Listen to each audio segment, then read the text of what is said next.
The new coronavirus is a zoonotic virus, which basically means it's a disease that spreads from one species to another. So which species is the culprit? Our best guess would suggest that it came from wild or domestic animals that were being kept at the Wuhan food market, including the civet cat. Now, the civet cat is in fact the animal from which the SARS coronavirus emerged from several years ago. This coronavirus is one we've never seen before. So how is a new zoonotic virus born? It's rare, but it's when a single animal is infected with two related viruses. Let's take the 1918 Spanish flu, for example. Some experts believe it was started when a bird, which had bird flu, and a human who had the common seasonal flu met the same pig. Now, those two viruses couldn't infect each other, but they were both able to infect the pig. What then happened was those two strands of the virus combined in the pig and created a new version of the flu, H1N1.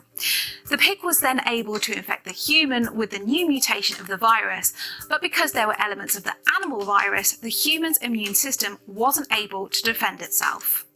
Experts predict that we'll see more viruses evolving in the future. So where are the new diseases likely to emerge? Very broadly, for example, in urban environments where we as humans have created very densely packed human populations where alongside us there are bats and rodents and birds and pets and other things living with us, that creates very intense interaction and opportunities for things to move from species to species.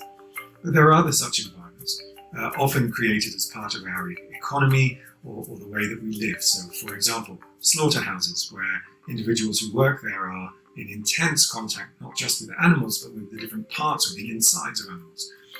Or wet markets, similarly, where animals are sold, cut up, cleaned, and where there are a lot of people interacting with those individuals. How do you combat new viruses like this? The most important thing in terms of combating new viruses is preparedness, being prepared. Doing, in those places, more routine, regular surveillance to try and detect these events early on. It's very difficult to develop a vaccine or a drug for something that we don't know about. So we always have to start the development process after those events have occurred. Typically, it takes between 4 to 5 years to develop a vaccine for a new virus. There are several groups currently working on a vaccine for the new coronavirus, but there's no guarantee that it'll be ready before the end.